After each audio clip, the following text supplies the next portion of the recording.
But yeah, what you want to talk about is totally up to you. Well, you invited me to come down for an interview, and you had a few dates, and one of the dates was February the 1st, which screams out to me it's the anniversary of Jill's death. What a coincidence! That was actually coincidental.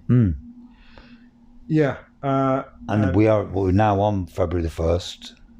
Yeah, and it's always a pointed day for me. Back in the day, before social media, it was a day where we would gather and stuff to commemorate Jill's death, but we tend not to gather as human beings anymore. Or it might be a day that I'd travel somewhere to give a talk, right? But we don't do that now. So it feels fitting that we could combine the two. Yeah. So in some way, you have marked this day regularly. Yeah, and then that's what I want to base our discussion around Jill. And you can see there's so many parallels to, say, the recent campaign we've been involved in, Camp Beagle. We'll go into that. Yeah, I did wonder that because I didn't know about Jill Phipps. Right. I've not been in this space for that long, really. So, yeah, you mentioned this anniversary of someone who's a good friend who was an activist, and we could do that in the interview. And I was like, okay. But then you sent me the link. I watched the video of the film you made, which was about a half-hour kind of documentary about her, basically. And there are a lot of parallels with the camp. And I found it. The whole family sat down and watched it, and it was really moving. I don't know why. It's one of the things I just I don't know why this is hitting me, but it was moving. Yeah, it's one of the things, when you do something, it's definitely one of the things I've done in life that I'm proud of. It's 40 minutes long, and it's a tribute. It's not about Jill's death. It is about Jill's death, but it's more of a tribute to her life, Yeah. And she was one of my best friends. She was actually her and her mum, Nancy Phipps, were the first animal rights people I ever met. I went to a meeting in my hometown, Coventry, an anti-vivisection meeting. Yeah. And I met Jill, and we immediately forged a really good friendship that carried on. How old were you when you got into this, actually? 21. Yeah. Like, how much did you... 20, actually, 20. At that age, how much did you even know about the world? Because I knew nothing about the world at that age. How about you? It might have been different. I'd say that I'm a punk, an old punk. And so we had punk and reggae as our education, my education about the world. Fuck the system. That was my education. And Jill came from the same background. We were from Coventry, from the punk tradition. So I knew about the government and the lies and the role that the police played in it already, Yeah. My missing link was the animal liberation thing, which for me came from my first girlfriend, was a vegetarian. I went out with her for went out with her for 4.5 years, but for 3 of those years, my idea of going for a romantic date was go to the burger bar and the Wimpy bar. We didn't have McDonald's then, and she'd have her tomato soup.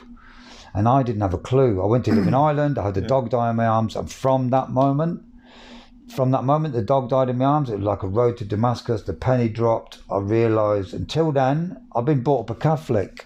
But, when I was 10 or 11, sort of seen it for the sort of hocus pocus that it was.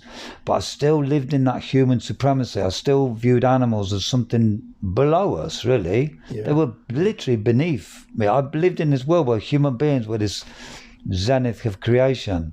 And that night, Pepe Le Pew died in Ireland, and I lived on top of this mountain. It was like, because what do you call it? Spiritual, religious awakening, and I felt angry with myself, and I came back to Coventry to find the animal liberation movement, which I knew vaguely existed because of the punk thing. And I walked into a meeting and met Jill, and her family, who were the core of the Coventry group. Yeah. Right. And then that opened your eyes to this whole movement. Well, but the animal rights movement at that point, the modern animal liberation movement, you could say it really began to kick off in the sort of mid-70s. By the time I joined it in the sort of 1983, meeting the Phipps family, it was already up and running, it was on the go, direct action was an absolute integral part of it. And I was angry, I was motivated, so I didn't have to think up any great theories of what we're going to do. All the action was already happening, so I just steamed into it, you know. Like Jill actually thought I might be an undercover cop because I was so like, come on, let's go out tonight and smash some butchers' windows, you know. I was a bit too keen, keen, you know. But we were very, very good friends. It's only certain types who get the accusation of being a cop. It might be a good indicator. I don't know. Yeah, no, but I think because I was so like wide-eyed and like, you know, they had to be careful sort of thing, you know, because most people maybe go through a journey of getting involved in the demonstrations at that point and then getting frustrated. I was, let's go and smash something, you know, straight away. Yeah. Were you like, I don't want to say violent, but were you like, had you done anything like that on a physical sort of level before? No, I'd had because I come from an Irish family. I'd had some involvement in sort of Irish politics, you know, with sort of, you know, the Irish struggle. But no, not actually. No, I hadn't. Yeah. No. But remember, it had like anti-racist stuff because I'm from Coventry. Jill's from Coventry, the home of the Specials. Yeah. You know, and if you look back now nostalgically at the Specials music, you know, it's black and white unite, two-tone. It's all about peace and harmony. But that came from a war zone. That came from like the time of like, you know, the legacy of no blacks, no dogs, no Irish, out and out of racism is still endemic, you know, still here. But at that time, it was in your face and it was very violent, you know, it was like firebombing Asian people's houses, you know, stabbing people on the street. So I was part of the, as Jill was, you know, the sort of anti-racist movement. So I'd had some sort of involvement in that type of thing before. I had an attitude, basically. Yeah. And so... It's funny, that whole sort of the anti-racist thing, I didn't even know that even happened. I must have been in a bubble somewhere. But I learned about this like lately. I've seen, you know, clips on that. But I wasn't aware of that. Maybe because of where I grew up. I grew up in East London. It was like, you know, quite predominantly black and Asian in my spot. But, well, because they're arseholes, aren't they? They're cowards. They wouldn't come into the middle of your community. They'd have been at the edge, picking off people, picking off families who lived on the edge. Because East London was famous for like its racism, you know. Like, but they wouldn't have dared to come in if you lived in was it Tower Hamlets or somewhere, or where we are. That's a bit of presumption, mate. I know. Yeah. Well, what's your? I was thinking Bengali. Yeah. No, I'm not. I'm not even Bengali. All right, okay. I think we'll edit this out. No, let's leave it. No, I'm from Forest Gate. Okay. And no one knows where Forest Gate is. So, okay, well, kind of Stratford. Well, you look back at history, and there was a period of time where the skinhead, the National Front thing. I remember skinheads. I remember seeing NF logos spray painted on the walls. I don't know. I didn't get any much racist abuse. I remember getting beaten up in the park once, but it was like an acting out kind of beating up. It wasn't a real. In Coventry, we had it bad. Like, you know, I remember there was an Indian doctor that was stabbed in my local chip shop, and he got into his car. He managed to escape into his car outside the chip shop, and they smashed their way into the car to get him out, and they killed him. You know, further stabbed him.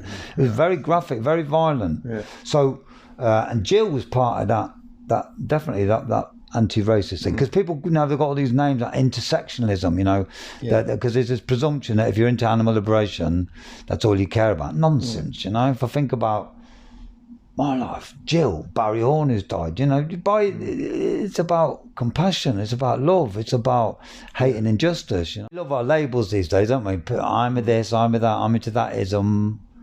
And to me, my life, I haven't experienced. You meet the odd person who only cares about animals, you know? Yeah. But my fucking 40 years involved in animal liberation, people who get involved in animal liberation just do it because they care. And they care about injustice. You've got to focus on something. There's a difference. But Jill will be a classic example. And what I want to get out of this interview is this. If at the end of this interview, it was like, oh, Jill must have been such an amazing person. What a hero. Blah, makes me throw up. You know, like, Jill was just one of us. She was my mate. She's just a normal person doing normal things, being compassionate. Yeah. We love banding, and we're going to come onto social media. This is pre-social media. That word hero doesn't have to get bandied around. In the group, she was just an ordinary member of the group, yeah? Yeah. We didn't used to have that status of hero. We didn't exist, you know? Like, now it just bandied around. But we were talking about racism. And people are getting involved in animal liberation, are involved in all sorts of other social struggles. Oh shit, where is it? Here's one I made earlier. Look, check this out. For like, you know, people, the Kill the Bill thing that's going on at the minute. We've had 10 years. How many years of Tory rule? 10 years of Tory rule. And when you've had 10 years of Tory rule, they start bringing this police and whatever it's called, police and criminal sentencing. It's the most scary bit of legislation. People have got no idea what's coming. You know, it's going to be passed. Oh no, the House of Lords might get in the way. Nah, it's the Tory steamroller is on the way. There was a parallel with it back in the 90s, the Criminal Justice Bill. And this stereotype of like, you only care about animals. This is what Jill wrote in the diaries about going to the and it was exactly the same. Kill the Bill. He said, going to get in touch with Drew to book some seats on the Brum coach going to the demo this Sunday at Speaker's Corner against the Criminal Justice and Public Order Bill.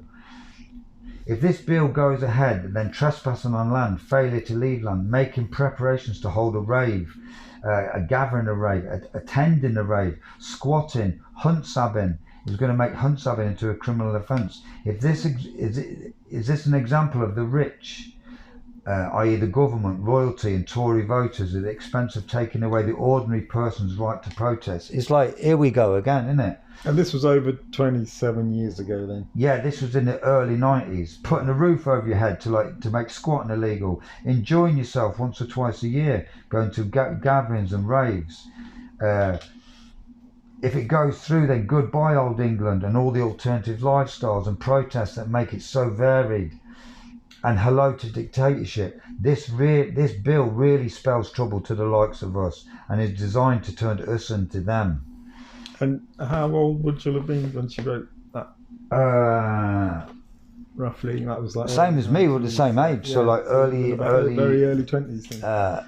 21. Late teens, early 20s, yeah. Right. But remember, we had punk and reggae as our education. That was our youth culture, and that taught you about what the government's about the lies in the system. Fuck the system. It's still in my DNA to this day.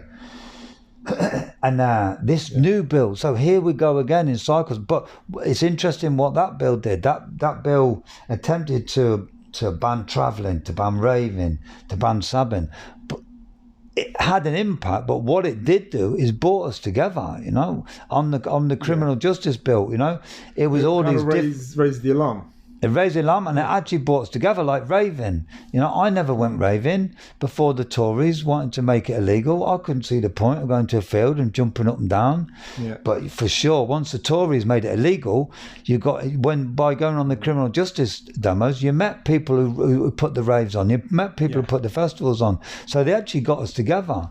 And hopefully this disgusting law that's coming in, I don't know if people realise there's one part of it where it's going to be an offence in Britain to be seriously annoying.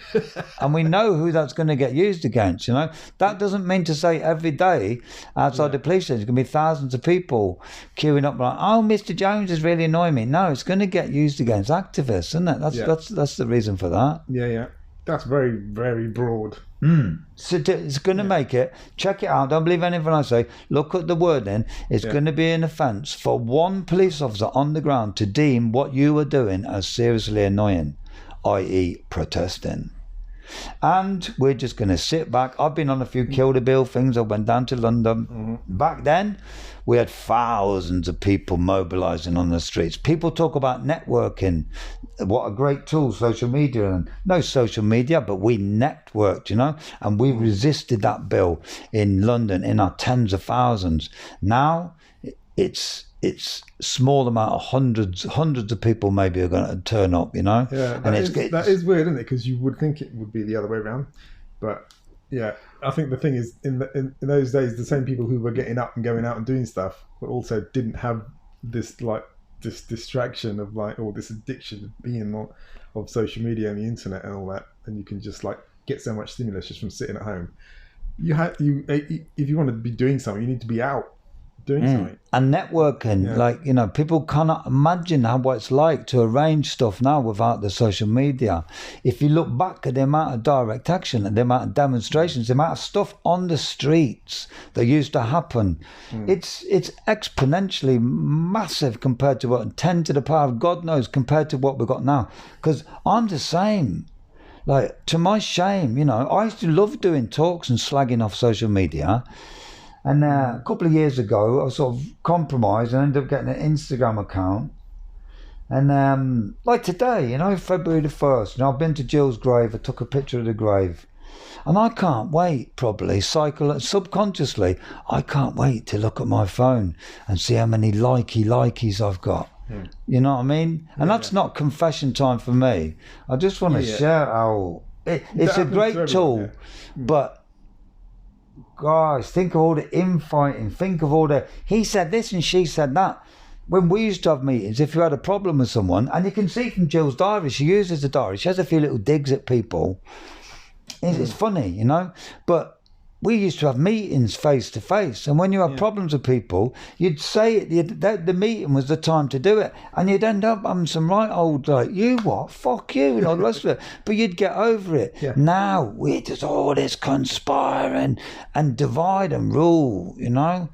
Oh man, it's like an epidemic of divide and rule, isn't it? You know. Yeah. And I turned my phone. I was advised to turn my phone off the other day. I know it was a godsend. I tell you, what a great day I had, and how I realised of the people that I used to love laughing at really, for get off your phone. I've become one to my, you know, it's shameful, and I probably need therapy to get off it. And you said, no, I've got to, because this is the campaign I'm in, and it becomes this vicious circle, you know. It is. And we think it's the movement. It's the movement. No, but it is now. How many campaigners do you know that are not on? So it's virtually impossible now to campaign. Yeah. Except maybe the people on the ground that are doing stuff, like the people at HS2 or at the camp, maybe, or the people at Camp Beagle. But even Camp Beagle's social media led. But it's like one of them, it's like a paradox. You've got to use it, and by using it, you go down that rabbit hole and you end up, it becomes important. What the fuck do I care how many likes my post against Jill gets, you know? But I'm going to... It's such a core human need for validation. That's part of being a social animal. Well, let's talk about that. That's why it gets everyone. Let's talk about that. Let's talk about...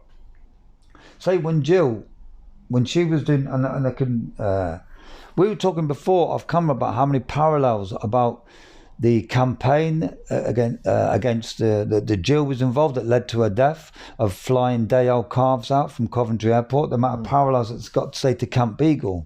Yeah. But one of the things that's not there and non-parallel is that. It became a massive campaign after Jill was killed. All the spotlight went on to a national spot, an international spotlight. I could show you the Hello magazine here. You know, the Hello magazine, which is normally full of the Beckhams and all the rest of it. Mm-hmm. You can see here, there's a full page spread about the Phipps family. It went round the world. But before Jill got killed, I'm from Coventry. I'm her mate. Jill is killing herself to get to go to do this hard campaign, you know, getting the bus if they couldn't get the van together, out in the freezing cold all day. So was that was a 24-hour camp? No, but we didn't have there wasn't a camp. But until Jill got killed, there wasn't a camp. It was local people going up. A daily attendance. If they heard rumours that there was a shipment due, they would stay up all night by the fire. You know, like an old picket line with the fire. But there wasn't a camp. But I just want to say about this validation. And the difference to now, imagine if you were doing that now, it would be on social media, and it'd be like, come help us. At that time, it was a local thing. It was a local issue, and the animal rights movement for sure was run by local groups. So the Coventry group did what the Coventry group did. They had something important on their hands. Jill was a mum by this time, you know. Like when I met Jill, it was just when just after she had Luke. No, it was before she had Luke, and we used to do all the direct action together. Once she had Luke, she had to, sort of not take a back seat, but being a single parent, you know, it took up all of her time, you know, and she couldn't go to prison, you know. She was saying that though, you know, she did the Unilever raid, and I think she was one of the only people that got convicted of that didn't go to prison because the judge didn't send her to prison because she was a single mum. But that frightened her, you know, and she took a back seat. But when this vile trade of sending the calves out to the veal crates of Europe, landing on her doorstep, she was active again, and she was like, you could see from her diary, she was really pushing herself, you know, because there wasn't so many people, and a bit like Camp Beagle, you had to rely on the local people. Yeah, I was in Liverpool at the time. We were heavily involved in doing a lot of hunt sub and anti-hunt work after the death of Mike Hill.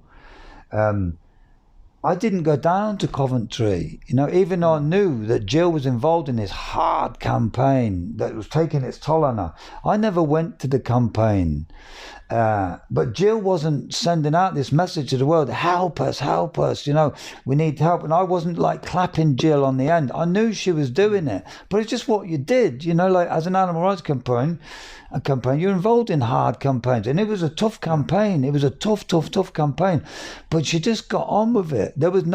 She didn't need the validation from the rest of the world, you know, there was no one there. Let me find that bit that we just found out there, because we basically, through animal rights activism, we'd cut off all the normal outlets for live export. Dover used to be the main one, so we shut Dover down by all manner of direct action, really. And then they were in trouble, the live export, the veal industry, so they had to look for other outlets, and they started to actually fly the calves out. And they found this businessman, a crooked businessman, who we'll come to him in a minute.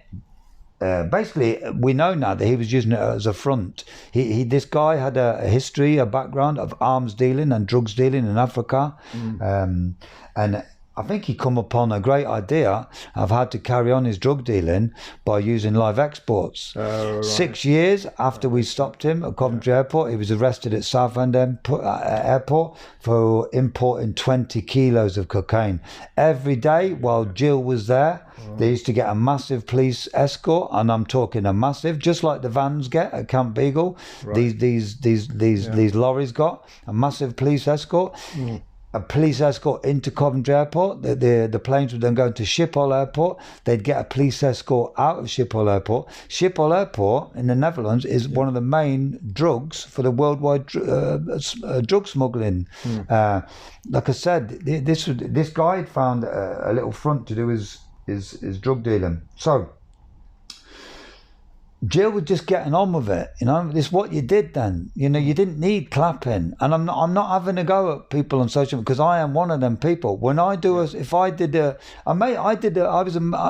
fur demo the other day in Coventry, and I resisted not taking a fecking selfie. I'm doing a demo, you know. I was proud of myself because it's become my default.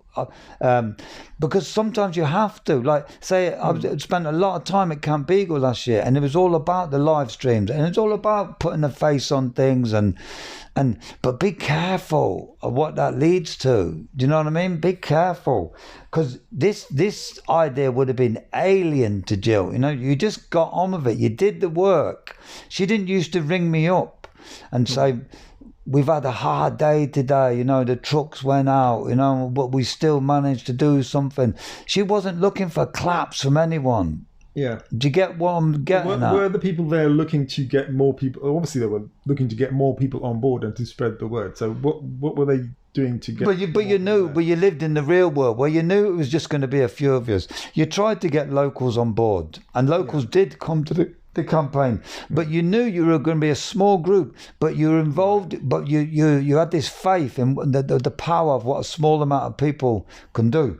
But we had to, now you can use social media. Then you are 100% dependent on like your little newspaper that would be run by some sort of right-wing Freemason sort of collective, you know, like you had to beg them for coverage. Or like for this example here, this is a good example. I like this one here.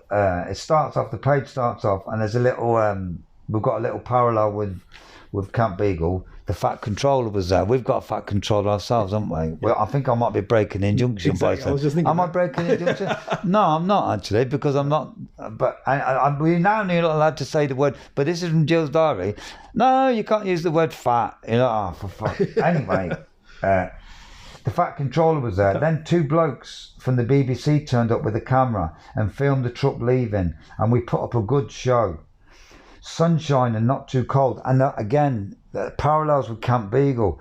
This is lorries full of day-old calves, maybe 3-day-old calves. Absolutely stomach-wrenching and very emotional, tear-jerking, just like we have at the camp with the puppies going out. But so they would have come cross-country from various farms around. Yeah, they would have been brought from all over the country to go to Coventry Airport, to be flown out, you know, to Schiphol Airport, and then maybe taken to Greece or to Poland, you know, to be put into veal crates. Yeah.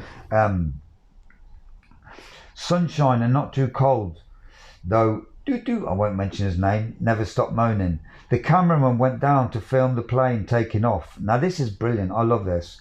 But again, oh, what a hero we'd say. What a brilliant campaigner. She was just doing what you do as a campaigner. So me and Pam ran onto the airfield after climbing over the fence to give them a piece of film they might actually transmit. Here's her understanding. She knows she ain't going to stop the plane, just like we know we ain't going to stop those vans.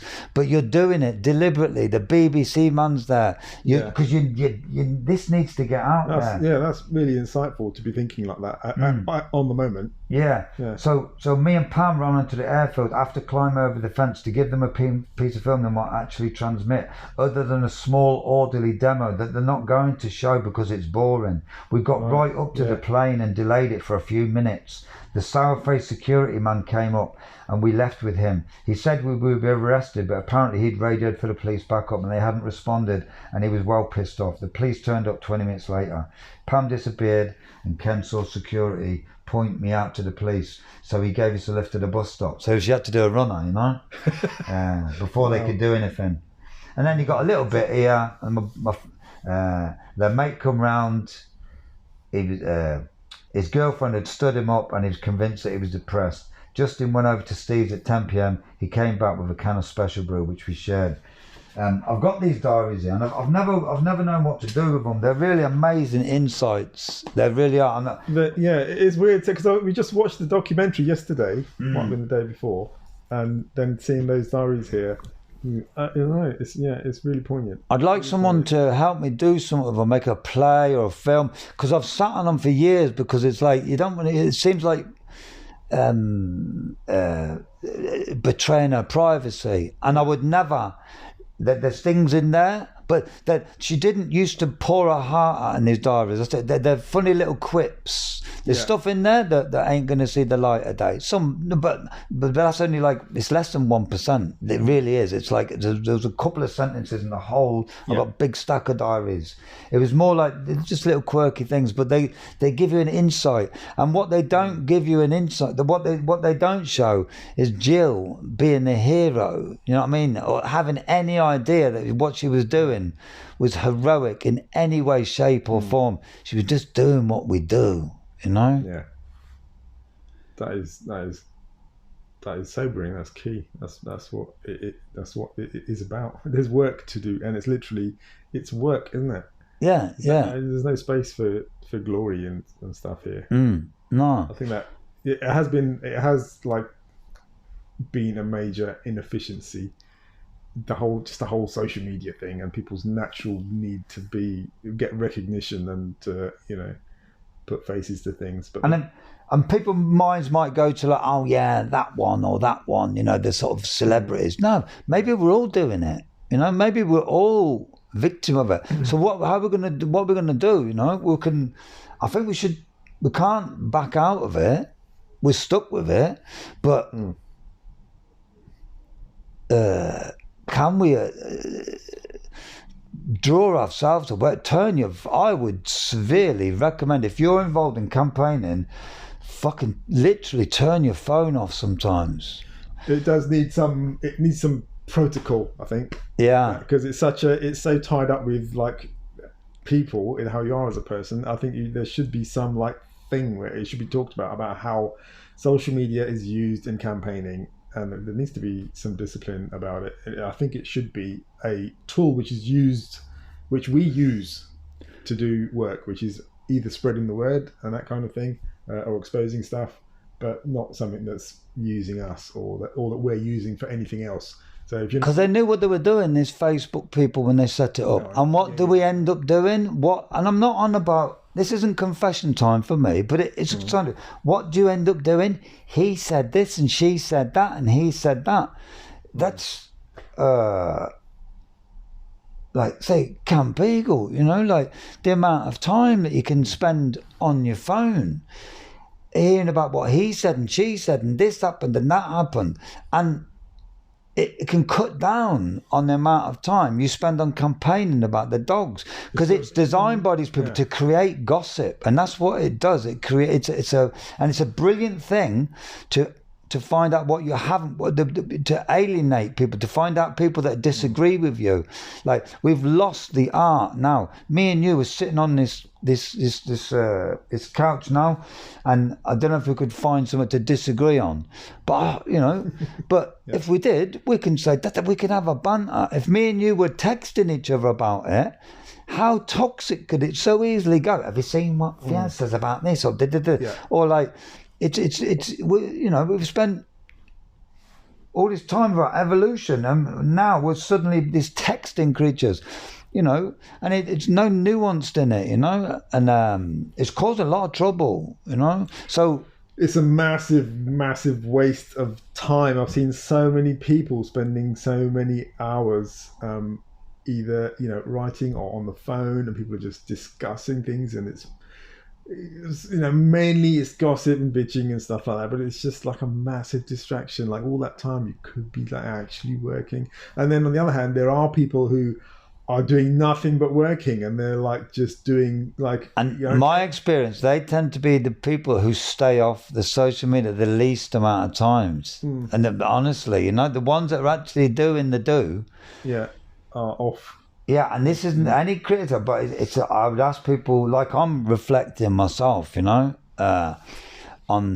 how many, because I've definitely become addicted to it through Camp Beagle, because Camp Beagle is social media led. Yeah, it's very important to bang it out to the world. Yeah. I became one of the spokespeople, the faces, the one who do the live stream. So I began to spend more and more time, and I found myself in a position now where if I'm not careful, I can spend so much of the day. And I wish it was reading about something to do with dog experiments, but it can be other stuff, you know. Do you think it needs a face when you do the social media thing, when you use the social media platform to share your campaign or to expose what you're doing? Does it need a face? Of course it does. Yeah, we're human beings, aren't we? You know, you need to relate to this thing. Keep it about the animals. That's not possible. That's faceless, and like 1 million deaths is a statistic. Because of my background, I became one of my backgrounds is I kept getting caught, I kept getting nicked and imprisoned for the stuff I did. Unlike a lot of other people I work with who managed to keep below the radar, I ended up on that treadmill of going through the court. I've been to a lot of prisons, you know, and fuck knows how many times I've been arrested, you know. Stupid amounts. Like I see. I've been in court with you the other day, which was quite a privilege. But you did look very much at home there, I must say. Yeah. Listening to, I don't know. Did you like want to get nicked, or did you want to be part? Did you want to be that? Did you want to have that experience, or no? Were you not scared of it, or were you? Like, I wasn't scared by one little bit. I was in my comfort zone in that court, which some people might find it terrifying. No, I know my way around the courtroom. I know my way around the police station. I know my way around the prison. Like my famous quote: "How many bloody prisons I used to go? 14. Eventually, I went to. 4 sentences. So, but as a result of that, there used to be a sort of a career path for people that had gone down that same thing as me, and we'd end up as spokespeople. We could talk about direct action, we could talk about the campaigns. So that led me into the public limelight, and it needs that. There's nothing wrong with having people who as long as you try and represent the campaign. Like when I used to do my live streams for Camp Beagle, I absolutely took it on board. I remember, when I arrived at camp, I didn't want to go to Camp Beagle. I knew that the camp had been set up. I'd had a history with that place, MBR, when it used to be Interfauna. I've been to prison for 18 months for raiding there, for taking beagles out back in the day in the 90s. Yeah. So did they have security then? Yeah, people go, oh God, it must have been easy back then. They had security. They had Rottweilers. They had alarms. Right. But I was involved in a movement. What he didn't have was, say, for example, was the amount of, bloody cameras on the road, Once you're away from the place, you're away. Now, that would be a way that the police might want to try and track you down, from that ANPR cameras and all the rest of it. Yeah, since being at Camp Beagle and seeing the heavy use of cameras on the site, and then on that 3-hour journey it takes us to drive to Camp Beagle, I'm aware of all the different cameras that are on the roads and all the different types of cameras. And they do have state-of-the-art cameras at Camp Beagle. They had state-of-the-art cameras back then, but there was still there's always a crack in any security system, and we found the crack in the system. Right. Like, for example, how that raid, the first one, came about. There'd been an undercover investigation at HLS, which is the laboratory, Huntington Life Sciences. Now it's called Covance. They love changing their names. That's one of their tricks. Yeah. It's now known as Covance. It was then called the Huntington Life Sciences. How about that for an irony? Life Sciences, There'd been an undercover investigation in there, showing the horrors of the place. So on the back of that, we wanted to take some action. We took a look at the laboratory, and even then, back then, it had a little army of security guards. It had a very, very, very sophisticated alarm system. Had a very sophisticated system on the fence, like movement sensors.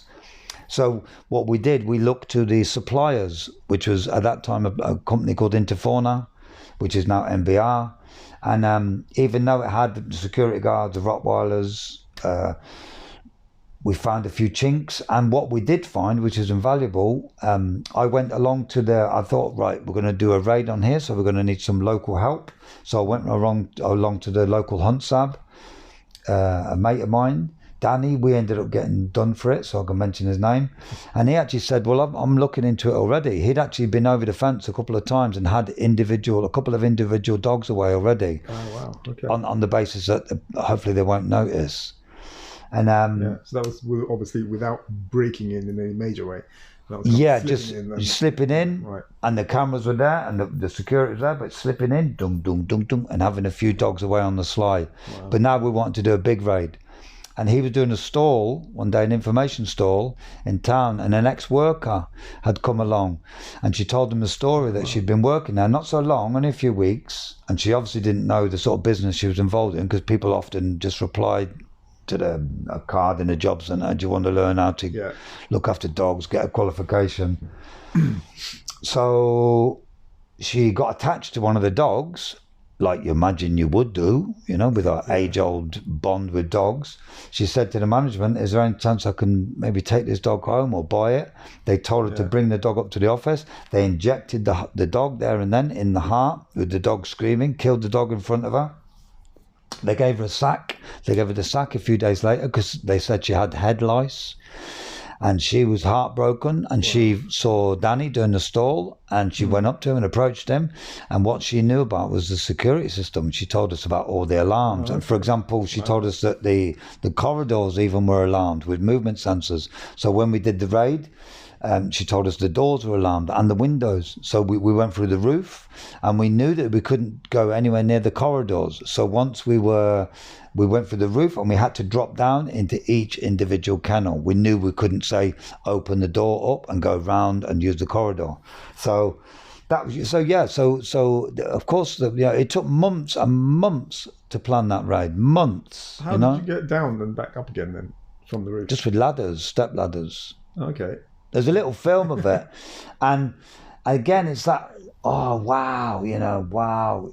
We were just. It's what we used to do, not because we were specially trained crack SAS unit. Like one of the things that you could include it in this podcast thingy that you're doing, wherever it is. There's a little bit of film I took, and it's Danny actually picking up the dogs, but it was used in evidence against us because. You can see on his belt, we were using radios, because we had people watching the security. Because even though they had security, like most security, they get lulled into a sense of their own routine, security. They're in a routine. They would go around every 2 hours, like clockwork. Right. So that we knew we had 2 hours. Once they went around the site, boom, boom, boom. They'd go back in their office, and then we had people who could look into the office, who could be able to watch them. Yeah. So we had the radios for that. But one of the key pieces of evidence against Danny was that in that film that I took, the police were able to zoom into the radio on his belt, and he'd taken them from his workplace. He used to work for an electrician's, and you can see the name of the company on the radio. Oh, wow. Yeah. But people like they hype it up again. They hype the Animal Liberation Front up to some wow. I wish we could do that now, or wow, aren't these activists amazing? We're just like, there's no special training going to it. Just you need some intelligence and the will to do it. But we were products of our time. It was, if you look at the amount of, say, raids on laboratories, raids on suppliers, it used to happen all the time. It was what we did. Now it seems to have dropped off the radar, and to me, I'm sad to say, it seems to be like sort of sanctified and put in the museum, really, and like and people like glamorize it. And there's nothing, it was just the Animal Liberation Front is a group of friends, Danny, it was a friend, but I knew him through the animal rights circle, through networking. But I knew, even if I hadn't known Danny, I knew that I could have found the local SAB group and gone to them. And you got the trust there. Well, you have to, that's the thing that's lacking. I tell you what's lacking as well now, people building up trust with each other. You can't build trust up over a computer screen. You build trust through working together, through talking like we are. You get more of an impression of people, which you can never get from a computer screen. Yeah. So the trust is lacking amongst activists now, I think, you know. So how do you build a movement of direct action if you can't trust each other, you know? And we did trust each other. And if you look back at our history, the history of America is different. They've got a different legal system, but they were blighted throughout their history, the animal liberation movement, with grasses and informers. We've had very few incidents of grasses and informants. So our trust was well placed in each other. Yeah, so on that line, you've got people who are just feeding information back to the police. You've got people who are placed by the police. Yeah. And you've got proper full on police officers who are going undercover. So how prevalent is that, or was that? Well, I didn't used to because Jill, you know, like I said it before, she thought I was a copper, maybe, you know, but only on the basis that I didn't look like a copper, but because, you know, you imagine undercover, they're going to turn up, you know, they've got shiny white trainers or something, you know, and it's a fleecy jacket and a side parting. But it was more to do with because I was so immediately crazy. I was trouble, you know, and she knew, fucking hell, you know, we've got to be careful with this one. But when people used to accuse someone of being a police informant, I wonder if they're a copper. It used to annoy me, actually. Yeah. But now, when we look back on it, now there's all these inquiries. We weren't riddled with paid police officers, undercover police officers. I've known friends in the movement. A friend of mine, Helen Steele, who was involved in the McLibel trial. She went out with a copper. I knew him. She went out with a copper for 2 years. He was an undercover copper. She's fucking, you know, he was her boyfriend. Did you know that he was a copper at the time? No, of course not. Yeah, all right. You know? Yeah. She was telling me recently at a festival, you know, his favourite books that he'd read, you know, were about undercover coppers in front of her, you know. Yeah. He used to cry at night in bed sometimes, you know, and what's wrong? Oh, nothing. We know now because he was a cop. So we were. He was crying over the turmoil of because the relationship was genuine, but his job. Well, it wasn't genuine, was it? But he was having. Maybe he was massively crossing his wires, but you know he was realizing his conscience was pinging him sometimes, you know. But there's been undercover coppers that have had, you know, they've fathered children with activists. And there's inquiries now. So we had those. I've been given a car by an undercover cop, you know. I'm going to live in Norway, he told us at the time. You know, that car was probably bugged and riddled. Yeah. There's been undercover cops. There was one cop called Bob. Oh. So you wouldn't say it's rare and you don't... Well, we know now that it was happening. There was one cop, I can't remember his name. There was one cop who... there was two friends, I knew them well, Jeff Shepherd and two friends of mine. They were arrested for carrying out major arson campaigns against department stores selling fur. We're talking like burning whole department stores down. Right. One of those people, there was three of them, and they had a team.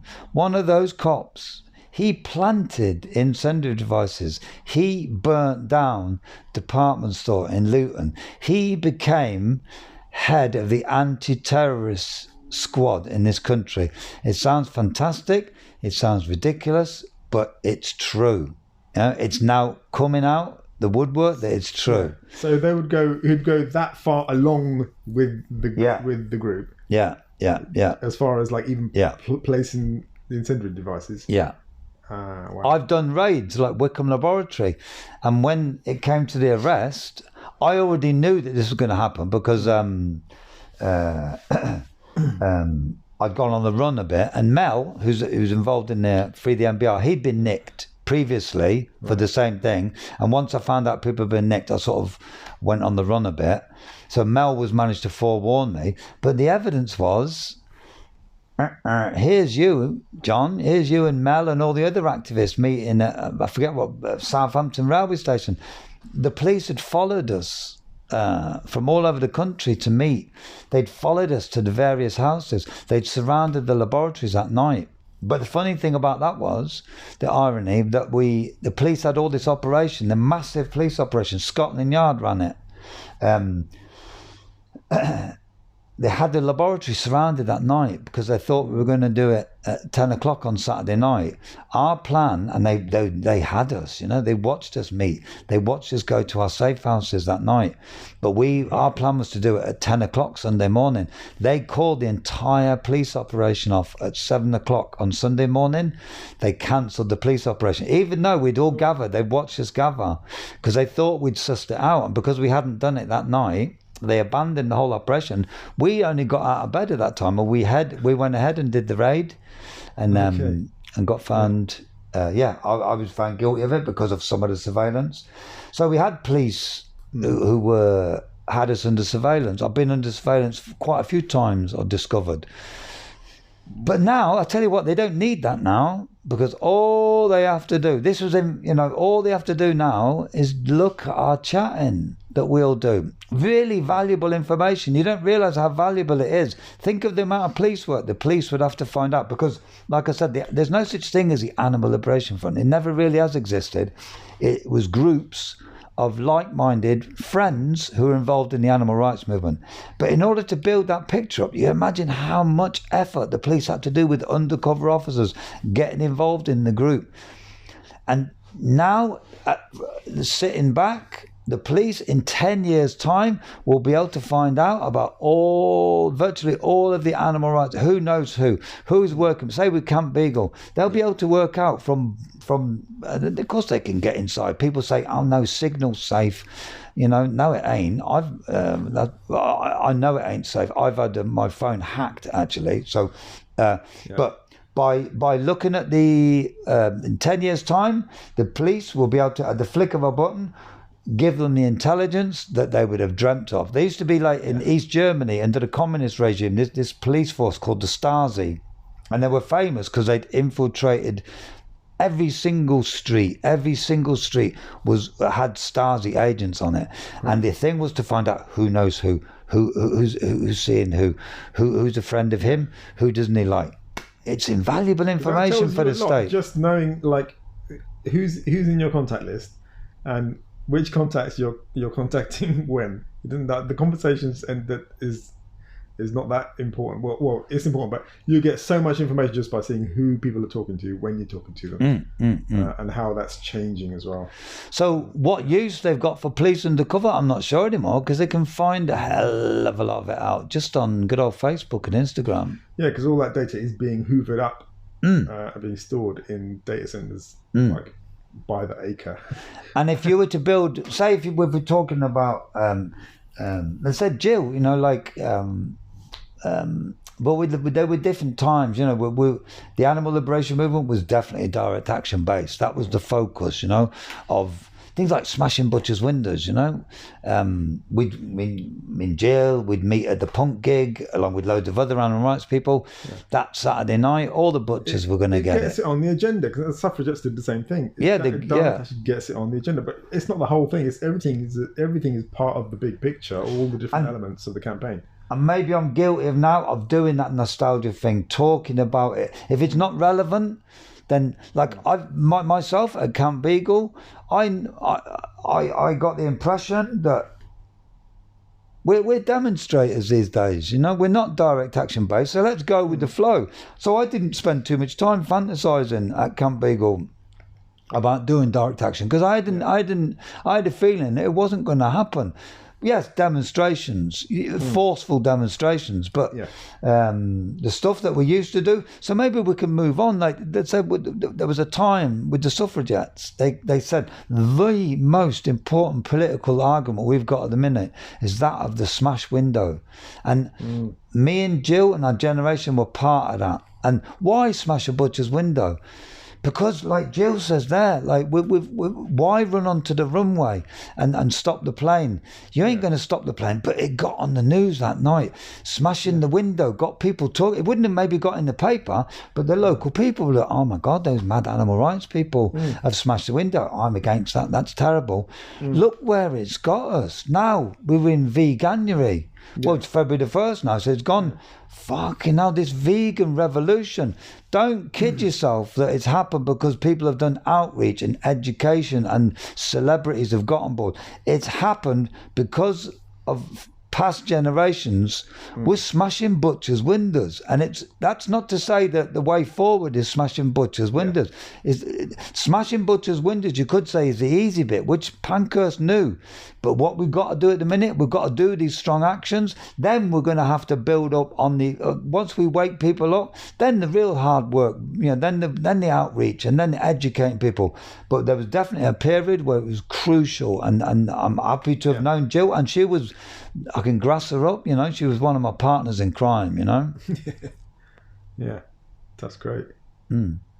It is solid. That is solid.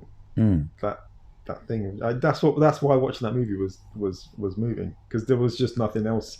You could see that was what she was. Mm. And she was doing that with just total. Well, it was just pure. It's just a pure, and a natural thing to it, And you were reflecting society. I think society's become a lot more brain dead and zombified. Society in general, and I think the animal liberation movement. We were radical, The left wing people looked at us, and the environmental people looked at us because we walked the talk.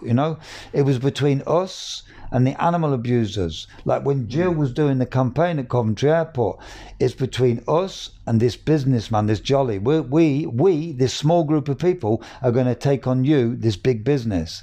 And you weren't after the outreach. If the outreach came, like the BBC camera, you made the most of it.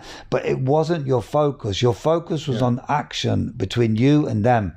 Now, I'd say the action is more like a spectacle, which initiates the education campaigns. Back then, there was a definite concentration on action. Yeah. But if we talk about, I don't think I've done a good job so far of drawing the parallels between, let's talk about Camp Beagle. That's where we hooked up, isn't it?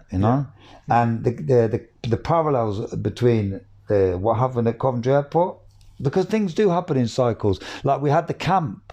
Once Jill was killed, and before Jill was killed, it was like I said that they'd get up there every day, and it took its toll on her. It took its toll on her health, Jill. You said to me, you could see that from the video. You can see it from her diaries.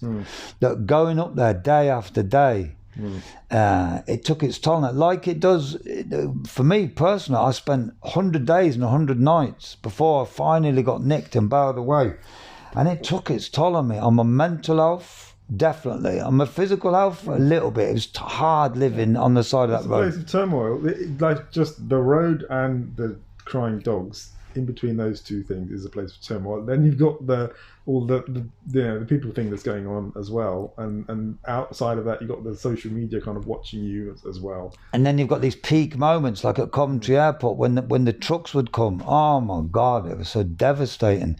Let's talk about how Jill got killed. That's interesting in itself. And the parallel between what's happened when we've seen the vans come out, that massive outburst of hysteria, really, and emotion. Yeah. But Jill, boom, boom, boom, boom, boom. She was a direct action person. She was a thinker, Yeah. And so what happened that day was, and I remember I went to the inquest, was a new copper had taken over that day, actually. They call him, and they get him at Camp Beagle, Gold Command, Silver Command. Right. The Gold Command copper had taken over. It was all going to be new that day. Until February the 1st. I've got a heartbreaking entry in Jill's diary, actually from that morning, February the 1st, when she was going to go up to the airport. But until that day, chaos had reigned. Every time the van come out, every time I was going to say van come out, I'm getting mixed up with Camp Beagle. Yeah, every time the trucks came in to fly them off to the airport, there'd be people running all over the place, cops trying to get people going underneath, chaining them. So once they got the lorry stopped, chaining themselves underneath the lorry. This new copper had taken over that day. Fresh from his public order course at college, with his new certificate. Now he was going to form a cordon. Everything was going to change this day. The driver said at the inquest, but he was a scumbag, the driver, Stephen Yates. He said that he was told by the police that day to keep moving. I don't know whether that's true or not, but we'll come to that in a bit. When he ran Jill over, he sped up. As Jill stood in the road, we'll come to why she was doing it. She was standing in the road, waving her arms. Mike Mansfield, a very famous barrister, QC, he sent the film off. There was the film that was from an industrial estate nearby that captured the scene. He was able to prove that as that lorry went towards Jill, he sped up. He accelerated as he went towards Jill as she stood there waving. So the cop had this great, on paper, looked like it was all going to be efficient now. They were going to get all the protesters behind a cordon. Yeah. What this fuckwit didn't, what the bloody, his public order thing didn't take into account. There's such a people as Jill, and she mentions in there a friend there, Pam and Trog, who think outside of the box. That's what protesters do. Yeah. The cops have their paragraph 1, subsection 3, we're going to have the cordon, it's going to be a military operation. They didn't take into account that the protesters weren't just going to go, okay, we're going to... So there were 3 people, no, there were more than 3 people outside of the cordon. This cop hadn't taken to that account at all. Right. There was going to be a military cordon. They were going to come here. It was going to be a clean area, he called it. No, Jill and Trog and Pam and a couple of others had hid in the hedges up, waiting to ambush the truck. The police came down. The van came down. The lorry came down. There was a Range Rover in front of it. For some stupid reason, all the police, loads of vans of police, hundreds, no, not hundreds, but there's 4 van loads of cops behind it. All right. So that left Jill to carry out the plan, which was to jump in front of the, you see it on the film, you see her doing this. Yeah. Don't you? And she actually says, it's horrible, you know, she actually says, someone's going to get hurt one of these days, someone's going to get killed, you know? And for people to understand, you have to go down to Camp Eagle maybe and see you have to feel the emotion of what it feels like to see those dogs come out knowing they're going to get tortured. Before you start criticising people that are going to do dangerous stuff, you know, or do things that you don't understand.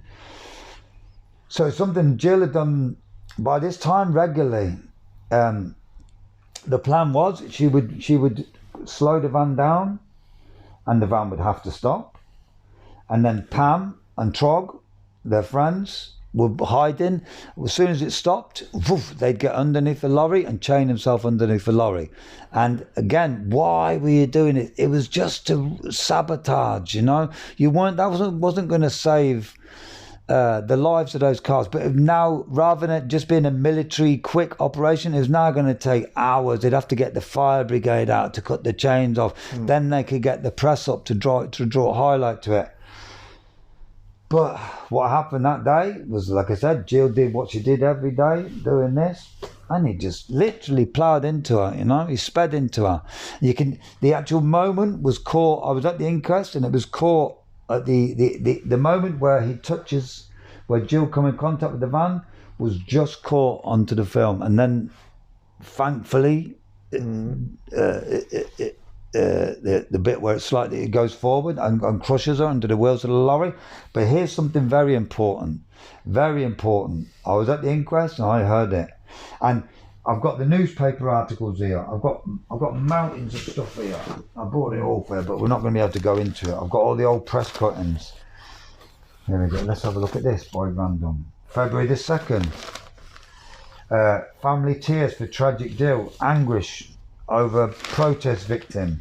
I'm going to wait for the bit where it says accident. I have to go on for the fight she believed. Devastated by the tragedy that was waiting to happen. Shocked. Police deny losing control. Where's the word accident? Because in the national newspapers, tragic accident. What the martyr was another word used. Jill was a martyr. Like as if she delivered. Here we go. Look, martyr. This is a sympathetic piece. Martyr. Mum killed trying to halt vehicle track.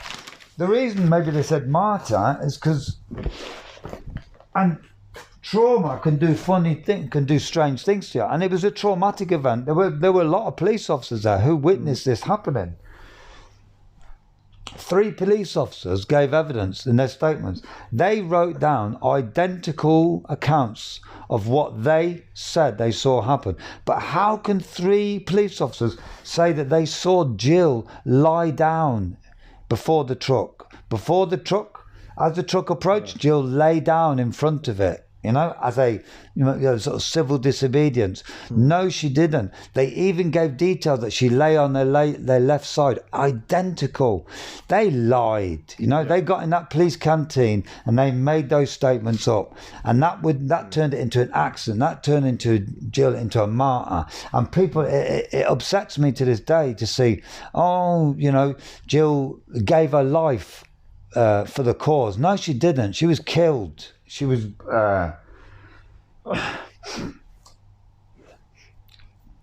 doing something dangerous.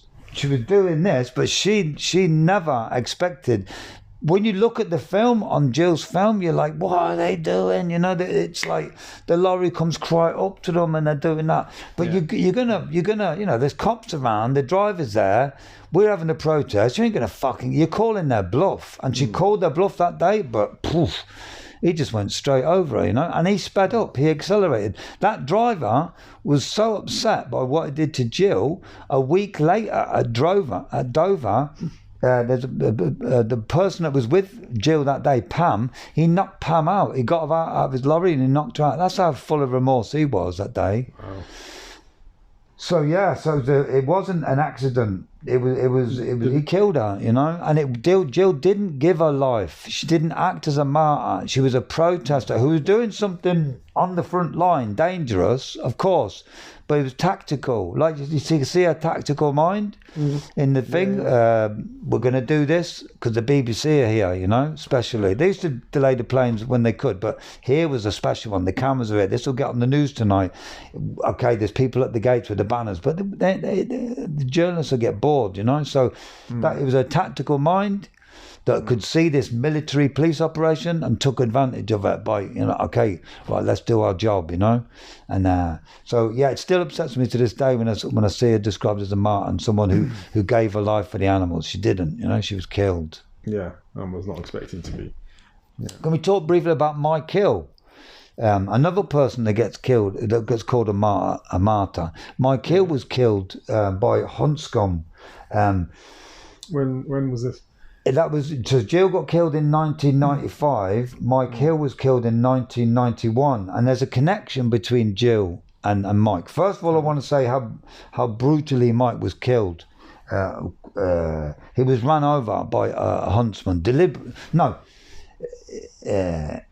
Mike. It was a freezing cold February day. They were hunt sabbing. They'd stopped this hunt called the Cheshire Beagle. That all the sabs had boxed them in. They were.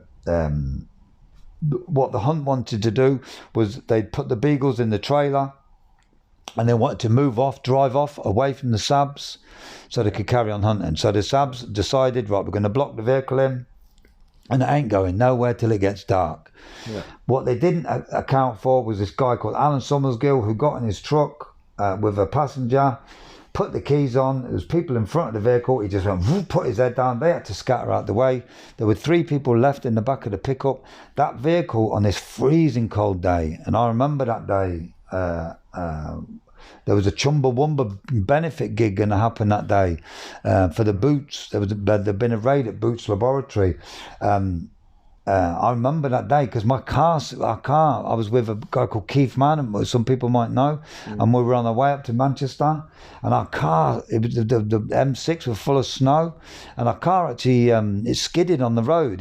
We skidded out of control on the M6, and I remember my input that day, we're skidding out of control, and it's just not what you want to hear, but I remember I was going, we're going to die.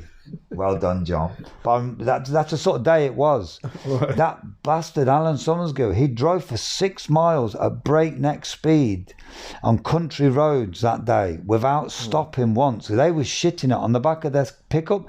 They didn't know where he was going to drive them to, because he was probably going to drive them to some redneck place to where he knew some other rednecks were, you know what I mean, to maybe beat them up or whatever. As it went round the bend, Mike jumped off. It was the only time it slowed down after 6 miles. Mike jumped off the pickup, And tragically, the beagle trailer ran over him. He carried on driving. He looks back and he smiles, leaving 2 more people in the back of the pickup who want to get back to their friend.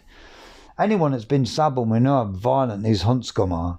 They went a mile up the road. They actually kicked the back the back window of the pickup in to make it stop. Even then, the 2 hunt scum, they got out and they started hitting the 2 subs with sticks. They ran back to Mike. He was still alive. By the time he got to hospital, though, think all those valuable moments after someone's been hit. You know how valuable that time would have been. He was announced dead on arrival at the hospital, but he was alive when they got to him. They managed to go to a nearby house to call the ambulance because there were no mobile phones then.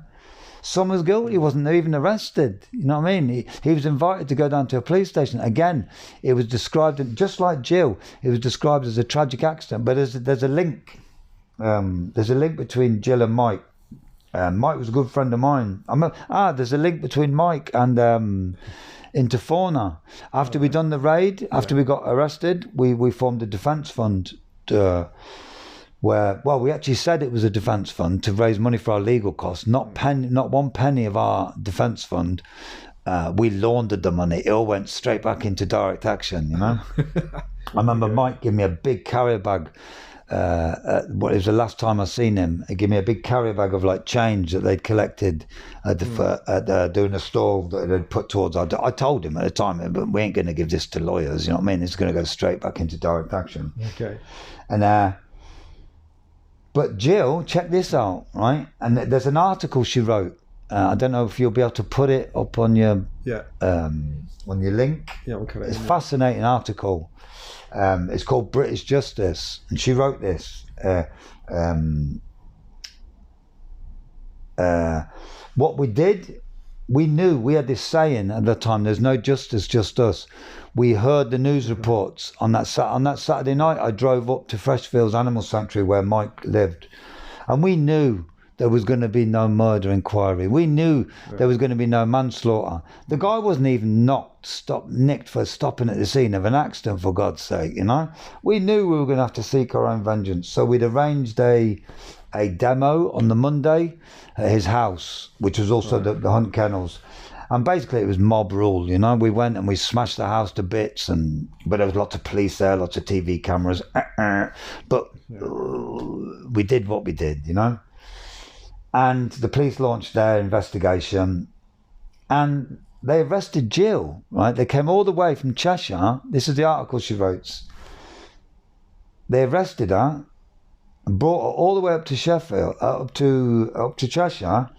And the evidence against Jill was that she had dreadlocks. She always had beautiful big dreadlocks, beautiful long dreadlocks. You can see it in all her photos. And the police had the film of the mad demo that had taken place that day that turned into a riot, and there's a woman there with dreadlocks wearing a green parka and dreadlocks, and that's it. That's the entire evidence. That I put it to you that that's you. And she's making like no comment interview of like, you know what I mean? She picked her son up from school that day. You know, they'd never done any preliminary inquiries. They nicked her because she had dreadlocks. But it's really poignant to read what she put in it. If you give me a second, I can read a bit out. And I will read it out. Yes. Oh wow. This is a little thing we did. This is in the. We did this for the 10th anniversary. We did the film and we had a day in Coventry. Yeah. I think the British Justice thing is in here. Nice.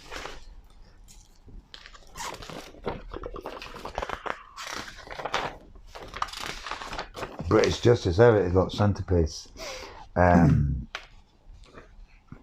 On March 8th, the 8th of this year at 10:50, three police officers came round to my flat out of the blue, charged me with riot. They claimed I was involved with the trashing of Alan Summersgill's house after the murder of Mike Hill. This is quite poignant, it's coming up. A few weeks before, I had heard about Mike Hill. It was a tragedy, but not really surprising, sadly, as most of us in our time have had to face a blood-crazed, mentally deranged huntsman, and it was only a matter of time before this happened. you know. And then she goes to tell the story about being nicked for having dreadlocks, you know. Yeah. On Jill's film, you can see there's a clip where she gets she's sent to hospital that day. She got attacked by a mad huntsman with a stick who belted around the back of the head. And here we are, you know, things come in cycles. My God, you know, we used to go sabbing with Jill, you know, where we'd have the police chasing us all day, wanting to nick us. When you think hunting becoming illegal, you know, in 2004, hunting with hounds was made illegal. And here we are. Look at your social media for the local hunt sub groups. You know, they're still getting nicked. They're still getting beaten up by huntspeople. It's like that law doesn't exist. Tell me a single law that's like it in Britain, where it's everyone breaks the law. Do you know what I mean? People smoke spliffs, avoid the tax or whatever, but you can't have a spliff smoking event in Britain. You could maybe do it. Maybe the police will sort of turn a blind eye, and they do turn a blind eye. But imagine you did it every Saturday and you publicised it. You know, we're going to have some spliff smoking. We're going to have some cannabis festival. We're going to have some cannabis day or whatever. Or we're going to have some burglary. We're going to have a shoplifting spree. You know, we're all going to meet known shoplifters, and we're going to go into town and we're going to go meet, but we're not going to hide it. You know, that's what we've got with the Hunting Act. It's illegal. It's in broad day. I don't know of a single law that's so. The police don't even ignore it. They do the opposite. They're like, everyone has left the hunt. The hunt people, if you know anything about hunting, they used to run the empire, you know. The hunt represent the old boy system, the old aristocracy, you know, the old boy network. If you were part of the empire, you were part of the hunt, you know. Even if you didn't go hunting, you had to go to the hunt ball. They ruled the world. Things have changed. They've lost their power. Now it's all these global multinational people on computers. They're still the big rich landowners, but even that, they've even lost one big landowner after another. You know, they're social pariahs now. But who have the hunt still got on their side? The police, you know? Yeah. Do you know of a single... I ask people, there's not a law broken like it, is there? That's so routinely broken in your face in broad daylight. It's illegal to... what kind of banning there was. Like, you can go trail hunting, so you can still be on horseback with a pack of dogs running through the countryside where there are foxes. No. Clearly, foxes are still going to be caught by the dogs. Yeah, but that's not what's happening. There's trail hunting. That's not the issue, actually. If trail hunting was done, foxes would get killed, like you said, by accident. But they don't trail hunt. Hunts don't trail. If they trail hunt, right, and it's illegal. What's illegal is to go fox hunting, which they've absolutely ignored the law, right? But if the police were interested in enforcing this law, which the police aren't meant to cherry prick laws, they'd be able to say to the hunt, okay, where are you going today? Tell me where you're going to be. You start off at 11 o'clock. Where are you going to be? So we can just check on you, and we're going to check on you now and then. Where are you going to be at, say, 1 o'clock?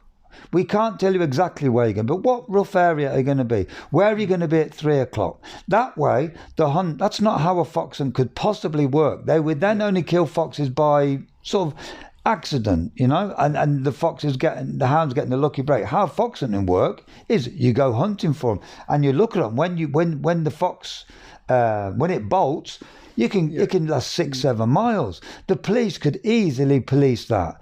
You know, I got bloody arrested years ago. Another mad story where I got arrested for like a murder. A huntsman got his head chopped off, right, by a gyrocopter that I was in, because they'd laid an ambush for us. But that's another long story. Well, but we need a separate. I've heard about this briefly. I don't know the story, but that'll have to be another one.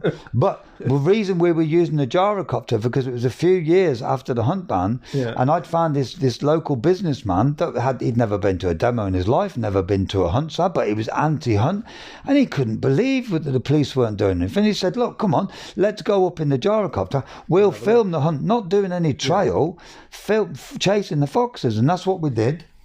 And he thought he could take this evidence to the police and they'd prosecute the hunt. Nothing has happened to the hunt. When's that going to happen? You know, I haven't heard any case where the police have been actually proactive or just been fair about prosecuting hunt. You know, it's just that's all you hear. They'll stop gypsies doing hair coursing. They'll arrest badger baiters. It's like you can't believe it, but they won't arrest them because they're toffs. Can you believe it? You know, and now all the local farmers and the landowners, you know, people are sick of the hunt. But they used to use gangster methods. You couldn't speak out against the hunt. If you're a hunting area, they'd make your life a misery. Now you can speak out against the hunt. There's loads of hunts that have disbanded. They are a weak force. They are not what they used to be. But they've got the police with them like this. And it's extraordinary, you know. But it's got to be a constant ball ache for them because there's so much. I mean, thankfully, there's a lot of hunt sabbing going on. And they'll go and hassle the subs and arrest the subs for anything they can, you know. It's not on the radar for the cops to arrest the hunters. It's them that are the criminals. They're deeply unpopular. No one wants them. It's like some, you know, people. You know what? People get so angry with the cops. You know what I mean? When they'd serve in the community, they're serving the toffs. Which is what the hunt are. Let's put it out, say it how it is. It's the money that rules, yeah. Yes, sir. No, sir.